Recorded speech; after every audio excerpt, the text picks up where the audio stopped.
Assalamualaikum dan selamat sejahtera.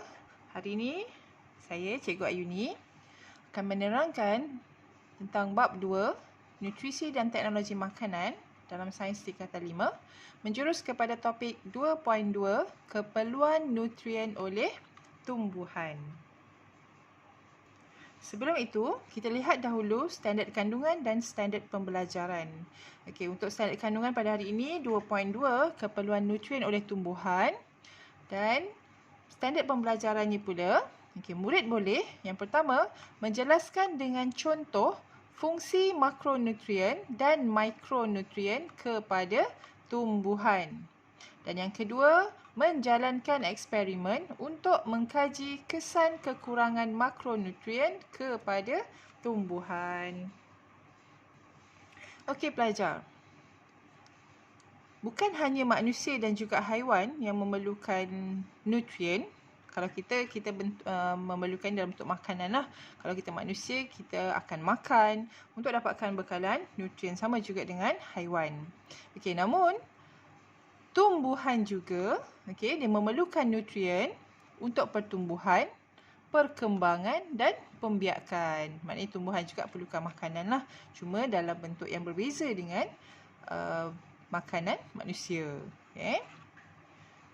Okey, nutrien yang diperlukan oleh tumbuhan kita boleh kelaskan kepada dua kumpulan, iaitu makronutrien dan mikronutrien. Okey, sekarang kita lihat satu persatu. Okey, makronutrien. Kalau daripada perkataan makro, makro ni mudah merujuk kepada suatu kuantiti yang banyak. Okey. Jadi, makronutrien ialah nutrien yang diperlukan oleh tumbuhan dalam kuantiti yang banyak. Okey. Contohnya, ini contoh dia. Nitrogen, magnesium, oksigen, fosforus, kalsium, karbon, kalium, sulfur dan hidrogen. Okey, so ni contoh makronutrien. Maknanya diperlukan dalam jumlah yang banyak. Okey, kelas yang kedua iaitu mikronutrien. Daripada perkataan mikro ni kita boleh tahu di dalam jumlah ataupun kuantiti yang kecil. Okey, bermakna makronutrien ialah nutrien yang diperlukan oleh tumbuhan dalam kuantiti yang sedikit. Contohnya apa? Okey, mari kita lihat contohnya. Yang pertama boron, kemudian molybdenum, ferrum, mangan, kuprum dan juga zinc. Okey, contoh untuk makronutrien lebih banyak daripada contoh mikronutrien.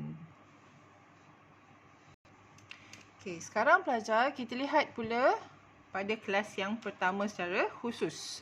Okay, kita pergi kepada makronutrien. Okay, tadi cikgu dah bagi tahu, makronutrien ialah unsur atau mineral yang diperlukan oleh tumbuhan dalam kuantiti yang banyak. Okay, kita pergi pada contoh yang pertama tadi. Nitrogen. Fungsinya untuk mensintesis protein, klorofil, enzim dan juga asid nukleik. Okey, manakala fungsi yang kedua membantu pertumbuhan dahan dan daun serta meningkatkan pengeluaran biji dan buah dan biji benih. Okey. Ini nitrogen ni merupakan makronutrien yang sangat penting oleh tumbuhan. Okey, contoh yang kedua iaitu fosforus. Okey, fungsinya untuk mensintesiskan protein dan juga asid nukleik. Sama juga dengan nitrogen.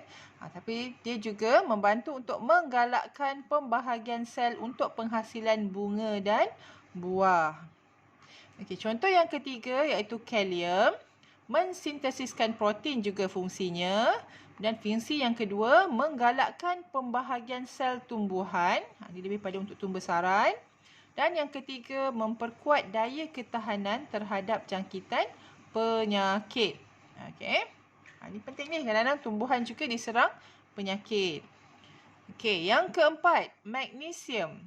Ia adalah komponen penting dalam klorofil. So, klorofil pentingnya khusus kepada untuk menjalankan proses fotosintesis. Okey, yang kelima, kalsium. Okey, kalsium berfungsi untuk mensintesiskan gentian gelendung semasa pembahagian sel. Yang ni kamu dah belajar tingkatan 4, okey, tentang proses mitosis dan juga meiosis. Okey. Kemudian fungsi yang kedua untuk kalsium, membantu pertumbuhan meristem, hujung pucuk dan juga akar. Okey, kita pergi pada contoh yang keenam iaitu sulfur.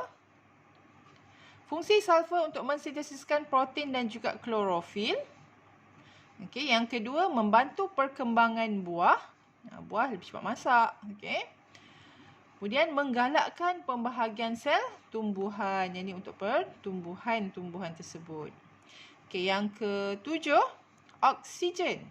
Okey, terlibat dalam respirasi sel tumbuhan untuk menghasilkan tenaga. Okey, dan yang terakhir, karbon dan juga hidrogen. Okey, berfungsi untuk membina gula atau kanji semasa fotosintesis serta membina selulosa, iaitu struktur pada tumbuhan.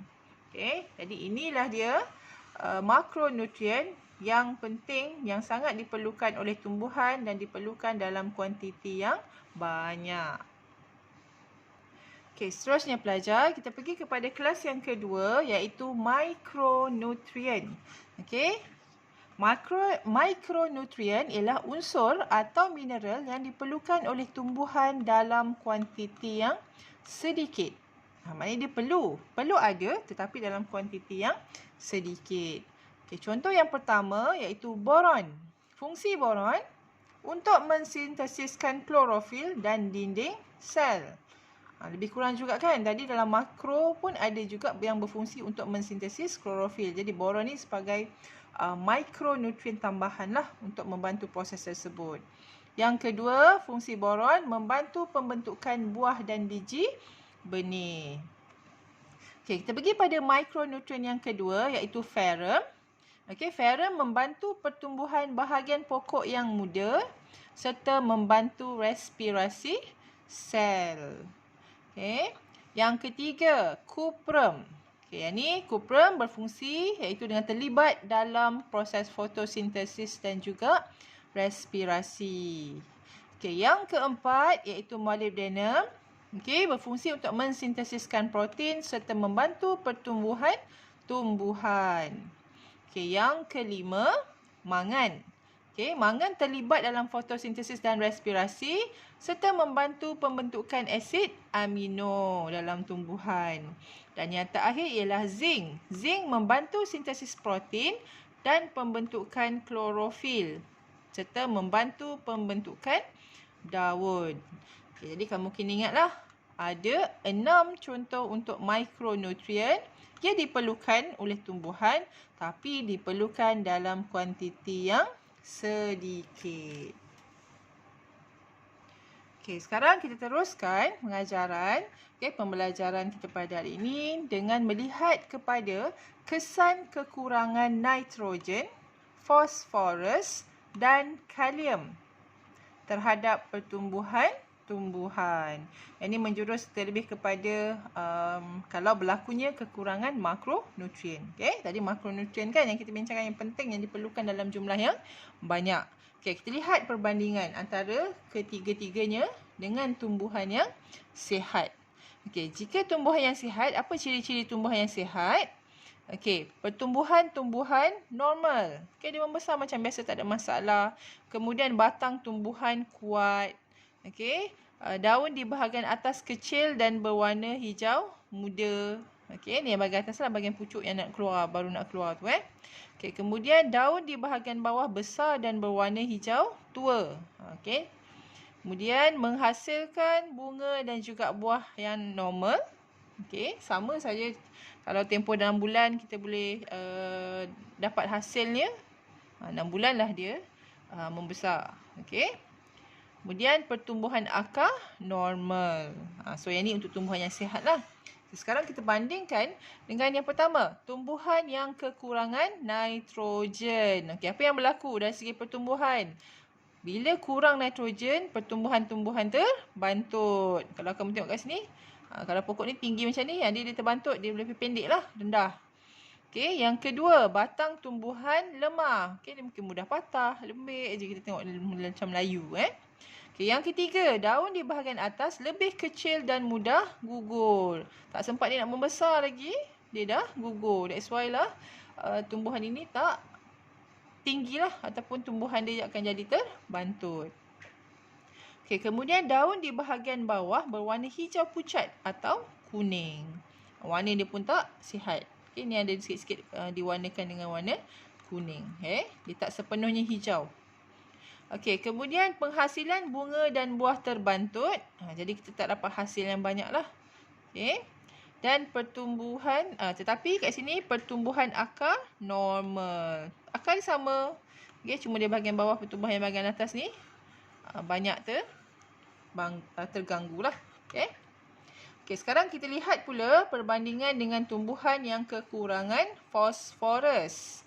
Okey, yang pertama dari segi pertumbuhan tumbuhan, dia akan terbantut juga, lambat membesar dan lambat matang. Okey, kemudian batang tumbuhan lemah, mudah patah, saya cikgu cakap tadi kan. Okey, yang ketiga, daun di bahagian atas lebih kecil dan berwarna ungu. Okey. Kemudian yang keempat, daun di bahagian bawah berwarna hijau kebiruan, bergulung dan tepi daun berwarna perang. Okey, ni so bentuk dia pun tak normal seperti biasa. Okey, kemudian penghasilan bunga dan buah terhenti. Tak ada pun. Okey. Dia tidak menghasilkan bunga ataupun buah, jadi kita tak akan dapat hasil daripada tumbuhan tersebut lah. Kalau pokok buah-buahan ataupun mungkin pokok bunga. Okey. Kemudian pertumbuhan akar merosot. So kamu tengok kat bahagian akar ni pun tak banyak, sikit saja.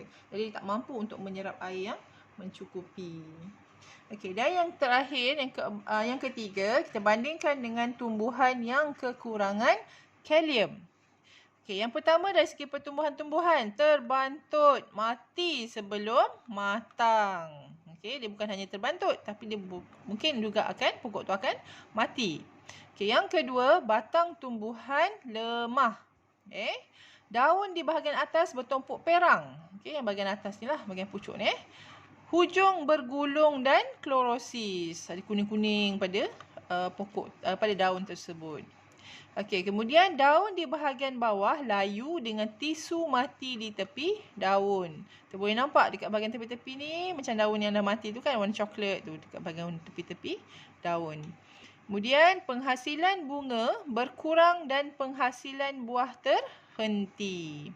Dan akhir sekali pertumbuhan akar juga berkurang. So sikitlah dari kita bandingkan dengan tumbuhan yang sihat. Okey, ni cikgu nak tunjukkan gambar sebenar lah. Gambar pokok ataupun gambar daun sebenar. Kesan kekurangan nutrien pada tumbuhan. Kita tengok pada gambar yang pertama ini. Ini gambar kurang N. N ini adalah simbol untuk nitrogen. Dia jadi kuning-kuning semua ni. Patutnya ni warna hijau ni. Okey, kemudian gambar yang kedua, P. P stands for phosphorus. Kamu tengok bahagian tepi-tepi ni. Tumbuhan ni pun macam bergulung-gulung kan. Gambar yang ketiga, K. K untuk kalium. Kurang kalium. Tengok dekat tepi hujung-hujung ni ada macam tisu-tisu daun yang dah mati. Warna pun warna kuning. Warna ni pun warna tidak sihat. Gambar yang keempat, magnesium. Kurang magnesium. Ni tumbuhan ni pun tak warna hijau sepenuhnya.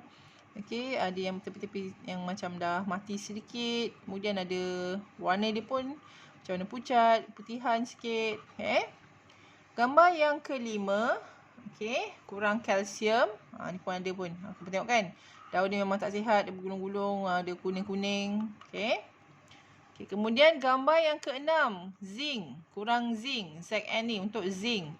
Ni lagi teruk. Kesan dia. Kemudian ferrum. Ferrum pun dia tak hijau sepenuhnya.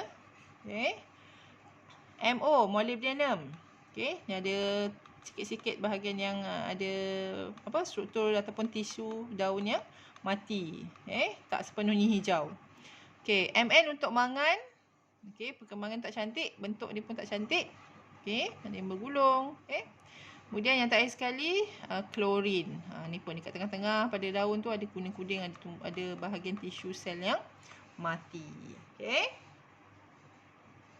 Jadi bolehlah di rumah awak cuba pergi ke luar kawasan rumah. Okey, lihat pada persekitaran. Kamu boleh cuba kena pasti apa yang berlaku pada daun, pokok, tumbuhan yang berada di persekitaran kamu. Okey, sekarang kita nak bincangkan bagaimana eksperimen yang boleh dibuat untuk yang bertujuan untuk mengkaji kesan kekurangan makronutrien. Contoh kita ambil kat sini nitrogen, fosforus dan kalium terhadap pertumbuhan. Penyataan masalahnya apa? Iaitu apakah kesan kekurangan makronutrien iaitu nitrogen, fosforus dan kalium terhadap tumbuhan. Hipotesis. Ini secara teori yang dijangkakan. Kekurangan makronutrien iaitu nitrogen, fosforus dan juga kalium merencatkan pertumbuhan. Pertumbuhannya pun terbantut. Pemboleh ubah dalam eksperimen ini. Yang dimanipulasi ialah jenis larutan kultur. Sebab kita nak kaji ni, makronutrien ni. Kemudian yang bergerak balas ialah pertumbuhan. Sama ada dia terencat ataupun tidak, kita nak lihat nanti. Kemudian yang dimalarkan ialah isi padu larutan kultur, saiz dan jenis anak benih, cahaya dan suhu. Kemudian kita pergi kepada bahan yang digunakan. Kita akan gunakan air suling, larutan kultur lengkap. Larutan kultur lengkap ni maknanya dia mengandungi nutrien yang mencukupi, yang cukup untuk tumbuhan. Kemudian jenis larutan yang kedua iaitu larutan kultur tanpa nitrogen. Dia ada yang lain-lain tapi dia tidak ada nitrogen. Yang ketiga larutan kultur tanpa fosforus. Fosforus pula tiada. Dan yang keempat larutan kultur tanpa kalium. Kalium pula yang tak ada. Dan anak benih jagung digunakan dalam eksperimen ini. Kemudian kita perlu ada kertas hitam dan juga kapas. Radas yang kita gunakan tabung didih. Tabung didih ni yang diameternya lebih besar daripada tabung uji. Tiup penghantar, pam udara dan juga gabus. Now kita lihat bagaimana eksperimen ni dibuat seterusnya. Ini adalah prosedur bagaimana eksperimen ni dijalankan. So kalau kamu tengok, ni adalah susunan radasnya. Kita ada 1, 2, 3, 4. 4 set. Kita tengok bagaimana dilakukan. Letakkan susunan radas di kawasan yang bercahaya. Kita dah settingkan ataupun kita dah sediakan susunan radas seperti ini. Yang mana setiap tabung didih dimasukkan jenis larutan yang berbeza. Yang ni larutan kultur lengkap. Yang ni larutan kultur tanpa nitrogen. Yang ni tanpa fosforus. Yang ni tanpa kalium. So kalau tengok ni setiap ni dia ada pam udara. Nak masukkan oksigen lah. Kemudian di luar diletakkan dengan kertas hitam. Kenapa? Kerana bila larutan ni kalau dia terdedah kepada sinar matahari, dia boleh menyebabkan alga, pembentukan alga dalam ni dan dia mungkin akan mengganggu keputusan eksperimen. Kita tengok balik semula.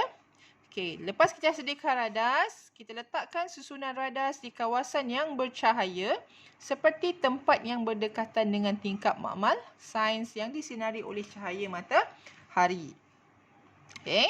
Kemudian yang ketiga, pamkan udara masuk ke dalam larutan kultur pada setiap tabung didih selama 5 minit setiap hari.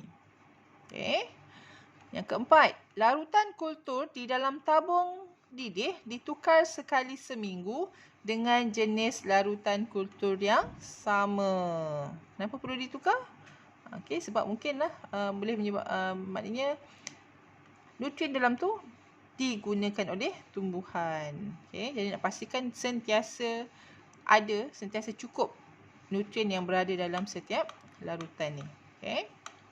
Kemudian yang kelima, selepas 2 minggu, perhatikan dan catat keadaan anak benih dari segi saiz tumbuhan, warna daun dan pertumbuhan akar. Bila kita dah buat pemerhatian, kita dah dapat keputusan, kita catatlah keputusan dalam jadual seperti dalam gambar rajah ini. Kita ada 4 jenis larutan kultur. Kemudian kekurangannya apa? Kalau larutan kultur lengkap, memang tidak ada kekurangan lah. Semua cukup. Okey, tanpa nitrogen maknanya kurang nitrogen, tanpa fosforus kurang fosforus, tanpa kalium maknanya tidak ada kalium. Kemudian kita catatkan apa berlaku pada saiz tumbuhan. Okey, adakah terbantut, pendek ke dan sebagainya. Kemudian warna daun, warna kuning ke, adakah warna hijau terang, warna hijau pucat. Okey, pertumbuhan akar dia bagaimana. Okey, catatkan semua dalam keputusan ini. Okey, bila kita dah dapat semua keputusan, barulah kita boleh pergi kepada kesimpulan. Merujuk kepada hipotesis, adakah hipotesis diterima dan apakah kesimpulan eksperimen ini? Adakah dia boleh menepati hipotesis yang kita dah buat? Okey, yang ni akan boleh fikir-fikirkan dahulu tentang soalan eksperimen. Mengapakah tabung didih dibalut dengan kertas hitam? Tadi cikgu dah bagi tahu dah kan? Okey, yang kedua, apakah kepentingan pengudaraan melalui larutan kultur pada setiap hari? Tadilah yang kena pam udara tadi. Yang ketiga, mengapakah larutan kultur dalam setiap tabung didih ditukar sekali seminggu dengan jenis larutan kultur yang sama? Pun cikgu dah hampir terangkan tadi. Okey, yang keempat, nyatakan satu faktor selain nutrien yang mempengaruhi pertumbuhan anak benih. Okey. So, bila kita buat eksperimen nanti, kita boleh bincangkan bersama tentang soalan dan juga secara keseluruhan bagi eksperimen ini. Okey, jadi tu tadi cikgu dah bincangkan dengan kamu. Okey, sekarang kita pergi pada rumusan lah. Apa yang kita dah belajar daripada awal tadi. Okey, cikgu dah terangkan tumbuhan yang memerlukan nutrien dalam dua kelas yang berbeza. Iaitu yang boleh dikelaskan sebagai makronutrien. Yang mana makronutrien ni diperlukan dalam jumlah ataupun kuantiti yang banyak. Okey, ini contoh-contohnya kita ada karbon, hidrogen, oksigen, nitrogen, fosforus, kalium, kalsium, magnesium dan juga sulfur. Okey, satu kelas lagi untuk tumbuhan. Okey, nutrien yang diperlukan oleh tumbuhan iaitu mikronutrien. Okey, kita ada contohnya seperti boron, zinc, mangan, kuprum, ferrum dan juga molybdenum. Dan kamu kena ingatlah langkah-langkah ataupun secara umumnya bagaimana eksperimen boleh dilakukan untuk menguji kesan kekurangan nutrien dalam tumbuhan. Okey. Okey, sekarang kita lihat pada refleksi kendiri menjurus kepada topik yang kedua iaitu 2.2 keperluan nutrien oleh tumbuhan. Jadi adakah dah menjawab? Okey, tadi cikgu dah bagi tentang standard pembelajaran kan? Okey, adakah awak dah mampu untuk menjelaskan dengan contoh fungsi makronutrien dan mikronutrien kepada tumbuhan?